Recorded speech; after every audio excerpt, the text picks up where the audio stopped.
Good morning. Can everybody hear me? Good. So as she said, I'm Tracy LeDuc. I'm a customer success manager for Code 42. We have Keith here. We'll go ahead and get started. A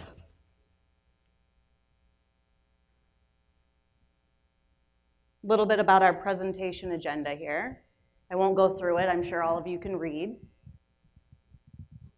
And we'll be discussing it as well. So first I'd like to start with just having Keith introduce his team, tell a little bit about how they're structured within the IT department at his school district. Morning. So we have about 24,000 staff and students in our district. We're like fourth largest district in Missouri. We have 9 help desk staff, basically answer all the calls, field all. We're trying to get them to be able to field as many first calls as they can. Very few escalations.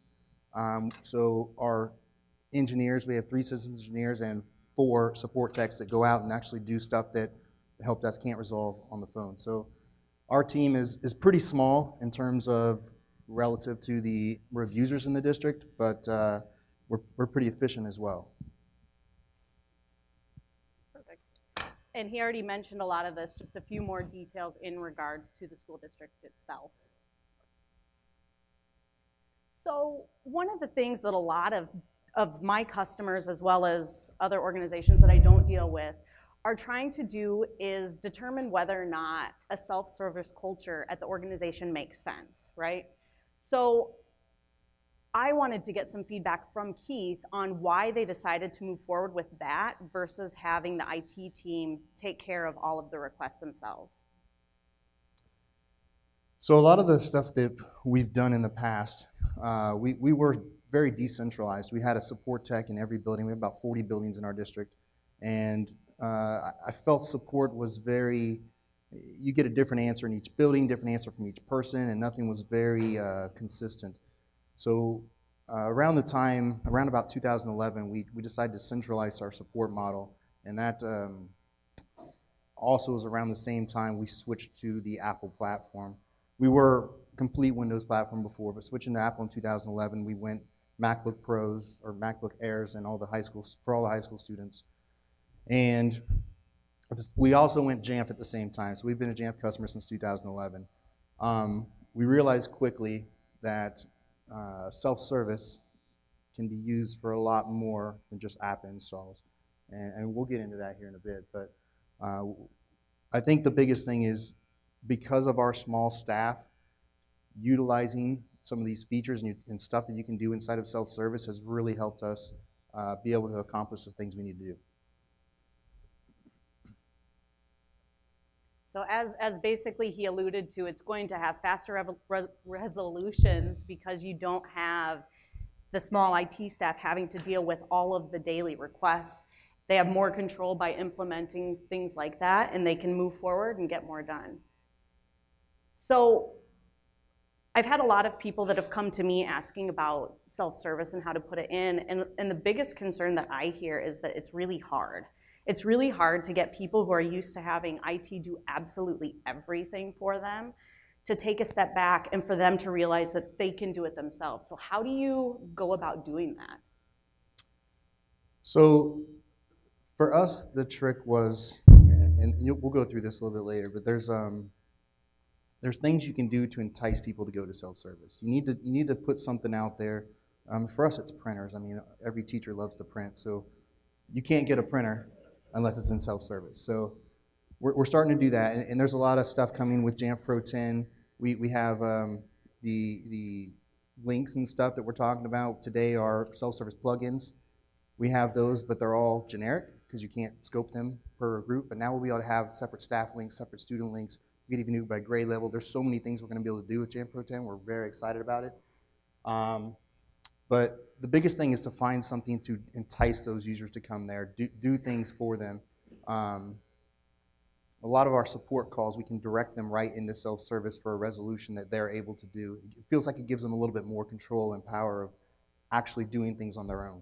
What about with the staff itself? Was it hard to get their mentality to change from doing everything for the users versus teaching them how to find it?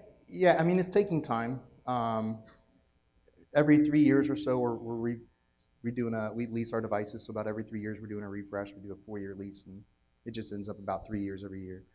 Um, and it seems like every iteration of that, we're getting better. People are getting more trusting into the service. We do use Code 42 for everything, so we don't tell users to back their stuff up anymore. Um, Getting them to trust Code 42, getting them to trust self-service has been something that's been acquired over time. But now we just actually, the second week of September, we just refreshed 8,000 Macs and 15,000 iPads. And during that process, we didn't have anyone back up their own files. Everyone does their own restores. We don't do any admin restores at all. Everything is done from the end user. So if someone needs to do something, they need help, they'll call us, we'll walk them through it. Because the more that they can do on their own inside of self-service is the more you're going to get them to do other things. Well, and you mentioned, I guess I should take a step back here. You mentioned that you're training the staff and doing all of that. It seems like you might have it a little bit more difficult than maybe an organization that has newer people hired continuously because you have that limited staff. So you have to really focus on making sure that they see the value in self-service too, right? Mm-hmm. Absolutely. Perfect. And I think that Keith already mentioned a lot of this information, but I'll just put it up here in case anybody is curious about looking at that a little bit more. And he also mentioned this. Can you explain a little bit more about how you're using Code 42 within that, along with Jamf? Yeah, so we have Code 42 set to an automatic policy. So as soon as a machine gets bound to Jamf, Code 42 is installed, and it's set to an automatic backup. So the user doesn't even have to be aware of anything happening, and their profile is automatically being backed up in the crash plan. This has helped tremendously because a lot of people don't take the time to follow instructions. We'll send instructions out, hey, this is what you need to do to set up your new Mac. They don't take the time, they don't read, and a lot of times you can click on the Code 42 icon. How many of you are Code 42 customers out here? So, Oh, wow. so you know the icon where you have to set up your device and stuff, and a lot of people get, what do I need to do? What's going on? Well, they're already backed up. No matter, they don't even have to touch it. So that's driven this success because when they go to restore their device and they see their files are there, that's helped tremendously.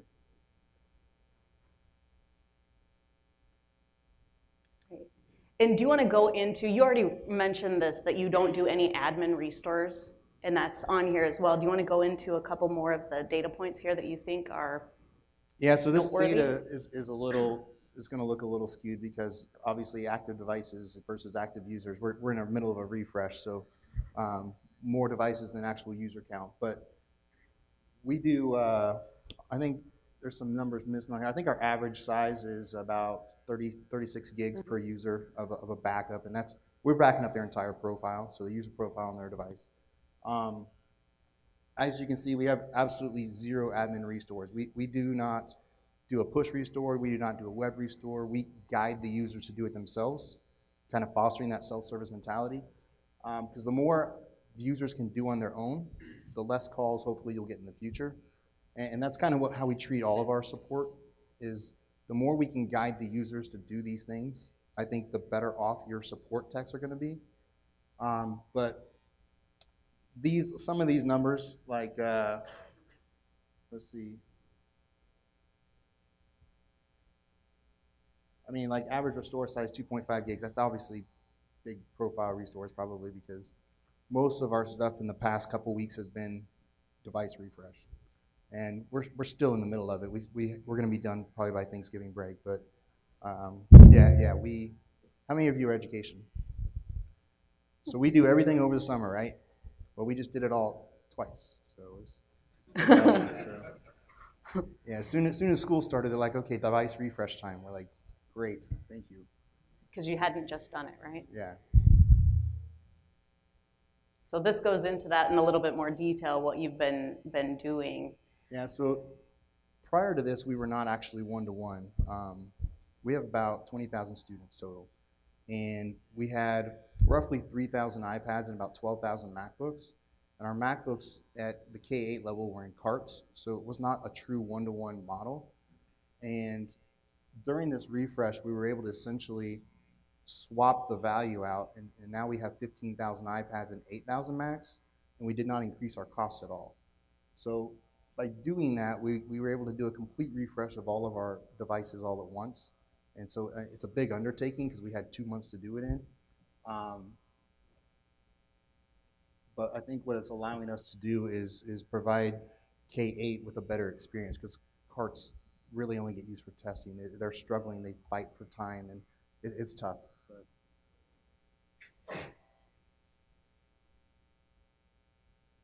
Do you guys, raise of hands, do you guys find that self-service technology is an expectation by your users? Yeses, hands up. How many of you guys struggle to get people to use it? Everybody, okay. What do you think the challenges are? Why are you not seeing the adoption? So a lot of fear that people don't know what they're doing, need more either documentation or people walking them through it side by side, holding their hand. That's fair. So I think some of the things that you can do, you can give them that self-empowerment feeling by putting stuff out there like a simple policy. Hey, you ask them, hey, have you rebooted your computer? I'm having this issue. Reboot. I did. Did you really? You can put a policy out there that says something like clear caches or something. Then you can flush the caches and put a reboot into that policy so they can run it from self-service, and it will reboot their machine. And then they'll say, well, great, that fixed it. Thank you. I was able to solve my own problem. And then they'll think they can do it again next time, and they will reboot, and they will probably solve their problem. But little things out there that give them the empowerment, the feeling that they're doing something on their own, I think helps tremendously. Like I said, that dangling carrot, that printers, put the printers out there. Put something out there that they have to go get. That helps drive them in there, and then give them things inside of self-service that will make them feel like they're doing something. I agree. And I think that the other thing is that if you have something where they can get it themselves and it's something that they need very quickly, the fact that they don't have to sit around and wait can sometimes help. Like if they needed to do a restore and get a specific file back and they were able to do it themselves over the weekend versus waiting till Monday morning, I know a lot of people have said that that's been successful in helping to start the conversion over to acceptance of self-service. We're starting to see, like that last one there, that have users do your work for you. So if you have any common tasks that happen, like something common that you see come up on help desk calls that you can fix with like a script or something, put it in self-service. Let them fix it for you. Let them do the work, but make them feel like they're doing something on their own to fix their own machines. I mean, most of them are not technical, but doing something like that makes them feel like they're doing something technical. So you're tricking It's them. true. You trick them, but no, it's true.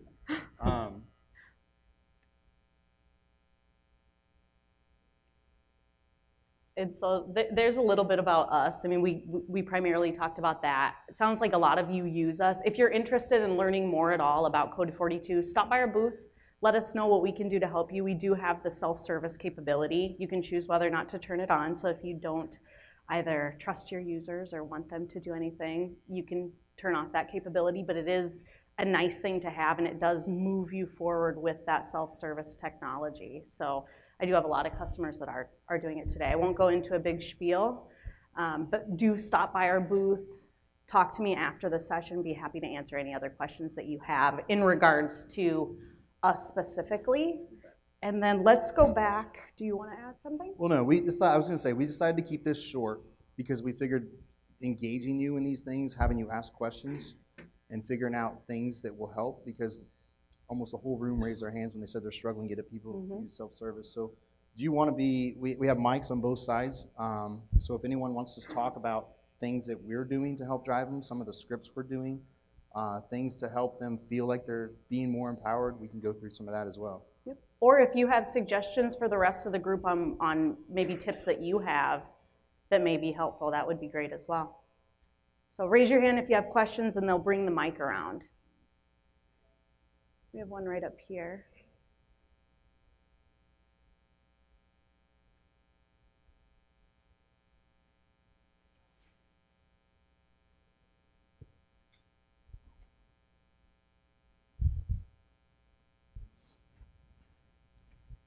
Can you elaborate a little bit more on the types of scripts that you use in self-service that you found helpful? Yeah, we do a lot of stuff like, gosh, make users admins. I mean, we have a script to make them an admin. We can do it for a time-based period. I mean, it's a lot of stuff that's out there already that's been talked about many times at JNUC. I don't know. How many of you in the first JNUC here? You do pretty good. You. I see a lot of people out here who've been here a lot, but there's a lot of stuff out there already. There's actually, I think, some posts inside of JF Nation on what are you doing in self-service, and a lot of people have some of those types of scripts out there. But are your users admins now? So you can do some time-based things, and then basically say you're an admin for 10 minutes, 15 minutes, whatever. And of course, there's things they could do. Make another admin account. You got to figure that out. But little things to entice them. A lot of stuff about helping you. So try to think of an example here. Drawing blanks.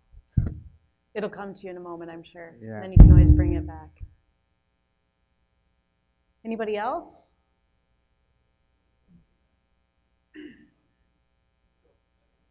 Hopefully this doesn't feedback. Can you hear me? Okay. Yep. So I wanted to know, are you able to share some of these scripts? I know that's tough to do. I'm coming from an education place where we share, but maybe you can or can't. Sure, I will post some of the stuff. At the end of this, there's a section inside of the app, I believe, where you can post some of that stuff. So I'll post a link to some of the scripts and stuff we're using. That'll probably help as well. Do you have teachers that want to install printers at home? How do you allow them to self-service that? So printers at home, we don't have in self-service per se. And self-service can become something more for you, because as soon as you start driving in there, they want everything in there. Things that are simple enough for them to go download and do themselves, I'm starting to put everything in self-service just because that's where they want to go for everything. So it's causing a little more upfront work each year for me. Hey, I need this. Hey, I need this. Hey, I need this. Some things that are just simple downloads, like regular DMGs, you just drag the app in the folder. And some things more complex, obviously, multiple packages inside of another package. But the more that you drive users there, the more you're going to find they're going to be requesting things to come from there. Printers at home, we don't, but they can make themselves an admin and install printers from home as well. So.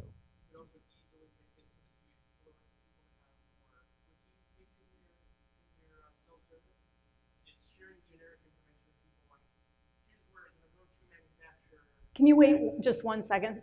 I know that we want to make sure that everybody can hear that. Sorry.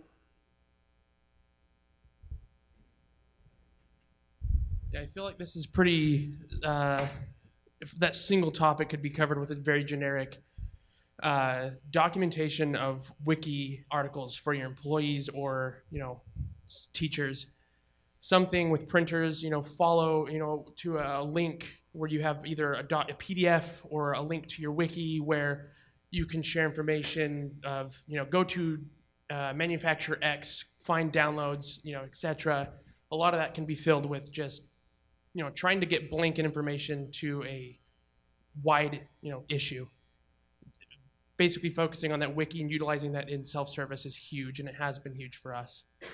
Yeah, we use self-service plugins a lot for documentation, for links to different things.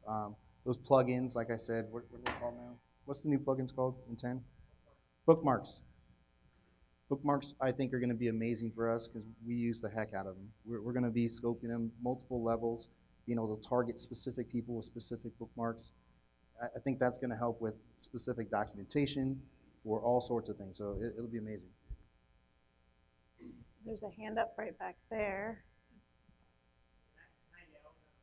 I think they want to make sure you have the mic. Hey, Nick. Thank you.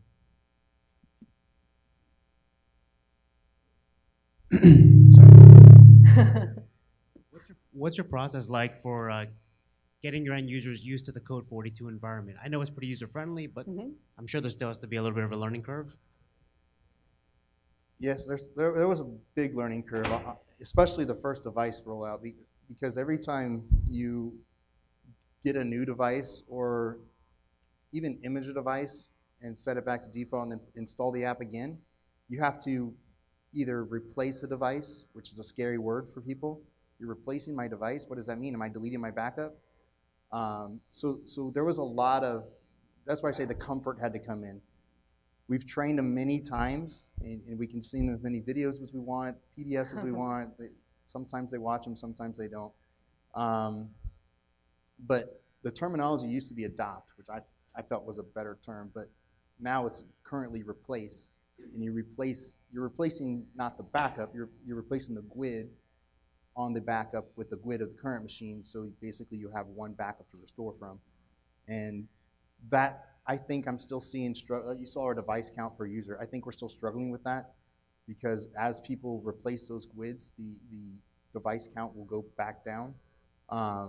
So we have more training to do around that, but when they go in and restore, they just pick their same serial numbered machine and restore their files, and they're still not replacing, but we're getting there. Yeah. We do have some little helpful videos and articles and blog posts also within our user adoption kit, so if that would be helpful and you don't have it, let me know. We can make sure that you have that specific to the Code 42 deployment.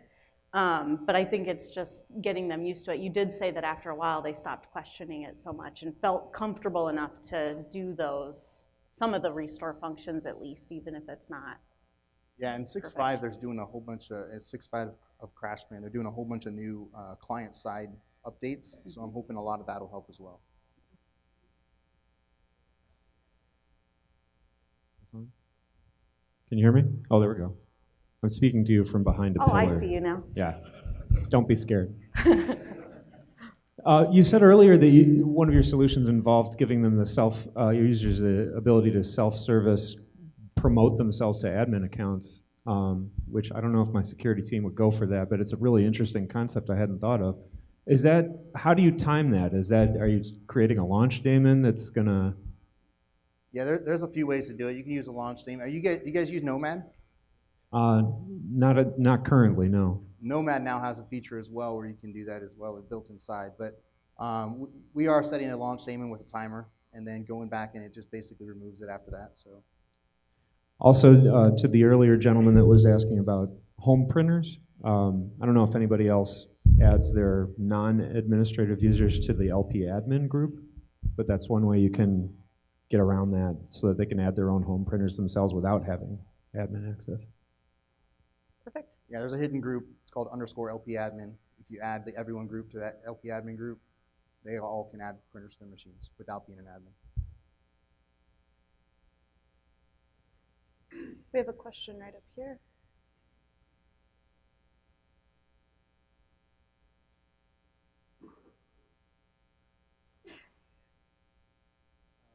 Something, is it going here? Okay, good.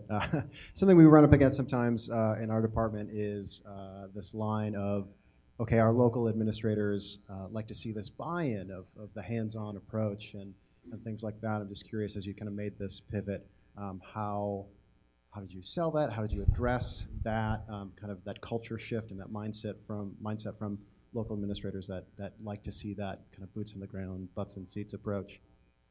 Yeah, I mean, it was easy for us because we actually had no documentation prior to our switch. So, so now we have stuff to show. But coming from somewhere where you're documenting what you're doing to prove that this is going to be better, I don't know. Does anyone else have a better idea for that? I mean, we came from an area in our department where we didn't know what each person was doing in their own building. We had no idea what they were saying. We had no idea how they were telling people to fix things. And so by centralizing that and training them all the same way, we're hopefully all given the same answers for the same problems. And we have a ticketing system now. We can track all that. We are doing reports on the ticketing system so we can see like hot topics and stuff. And I'm trying to get as many people as possible to call help desk first. I want them to be the first point of contact. because even if they think it's a small issue, it could end up being something larger, and if we are aware of it, we can have other eyes look at it. So there's a lot of times in education where you have like a building tech person or a instructional technology coordinator or something where people will go to them first and say, hey, I'm having this issue, can you help me? Technology may not even be aware of the issue, so we're trying to drive that home that help desk should be your first point of contact, because we do create these tickets, we are tracking these issues, and it just helps us overall. So, someone right behind you here. So a quick question about your backups. So just a little background. We are a pre-K through 12 independent day school. Every student grade 4 through 12 has a MacBook Pro. And on top of that, every student and every teacher is an admin on their own machine. So, which has worked for us for the past 8 years without major issue whatsoever. When you're talking about backup, we back up the time machine because we back up the entire drive. Your stat on how large those backups are is like 2.6 gigs, so somewhere in that neighborhood. What are you choosing to back up, and what are you choosing not to back up in that case? Because photos, music, you know, stuff that teachers are using, students are using, you know, videos if they're making iMovies, you know, what are you picking and choosing as far as backup goes? Because I couldn't think of backing up the way in which you're doing given the size of our user folders. Well, and yours weren't 2.6, that was an average restore size. So the actual, if I remember right, the average backup was 36 gigabytes. And there was some variation within the groups for that. Now, But are you backing up, but the bandwidth to back that up over the internet, when are those backups happening? Because if we were to back up all of our users, if that was happening during the day, no one would be able to get out to the internet.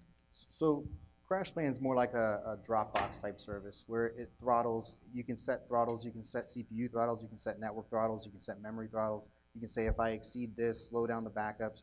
But it's more like a constant backup. It's not just you're doing a block backup of your 30 gigs all at once. It's just constantly. So you have the initial seed. It'll take a while for that initial backup to happen. But after that, it's just bits. As things change, and ours are set to every 15 minutes. So we have a 15-minute snapshot essentially of every backup on the machine. And we're backing up user profiles. So we're one-to-one with our devices. So we only have one profile to back up on our device. Our average size is about 36 gigs. I think our largest is like 450 gigs. It's a developer. But we don't see any speed issues with that. I mean, we do have a decent internet connection, but we haven't seen any performance issues. It's very scalable. So we have a lot of customers that have like a university with an extension office, and they might have 70 different extension offices, and they're all using it. So because of the way that you can do the bandwidth throttling, and because it's only getting those deltas every 15 minutes, it's not doing a backup of everything. So it's just monitoring the changes and then copying those, and then you can put those where you want. So if you had some users that you needed to have on-prem to your storage there, you could do that. If you wanted it in the cloud, you could do that too. So it's very versatile, depending on what compliance standards you need to meet, or what you feel comfortable with, what your security team feels comfortable with, but it's not a big overhead by any means. We have customers that are very, very large. You could also back up local. You don't, like she said, you don't have to send it to the cloud. They have the ability to back up to local targets. Mm-hmm. Yes, right back there. One moment.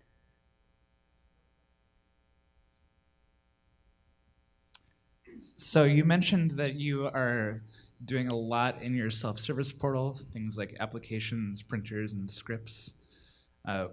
What techniques are you using to organize your portal so that it's easy for users to find what they're looking for and not overwhelming? So we have two different, so our iOS is a little different than our Mac OS. iOS, we try to image the iOS App Store. So we're using like the same categories and stuff to make it more familiar for everyone. On the Macs, we're kind of starting to do it by like, I have one for like computer programming. We're trying to do it by like maybe subject area. I have Selfhelp as a category. So inside of Selfhelp are all those little fix me things.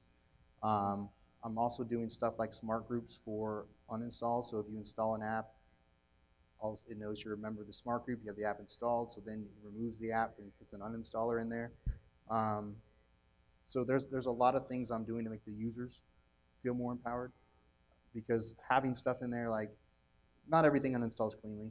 Some of them are just quick and easy, but a lot of them have stuff inside of library preferences, application support. You want to clean that up as well. So I have uninstallers as well to do that stuff too. But we're organizing mostly by subject. Some of them are generic, self-help, some of them Microsoft apps, just different categories.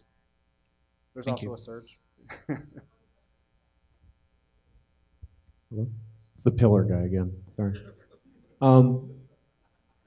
Leaving out the obvious self-service candidates like installing applications, uninstalling applications, adding printers, are there any other clever little things that you can do that you've found to do with self-service that might be useful that we might not have thought of?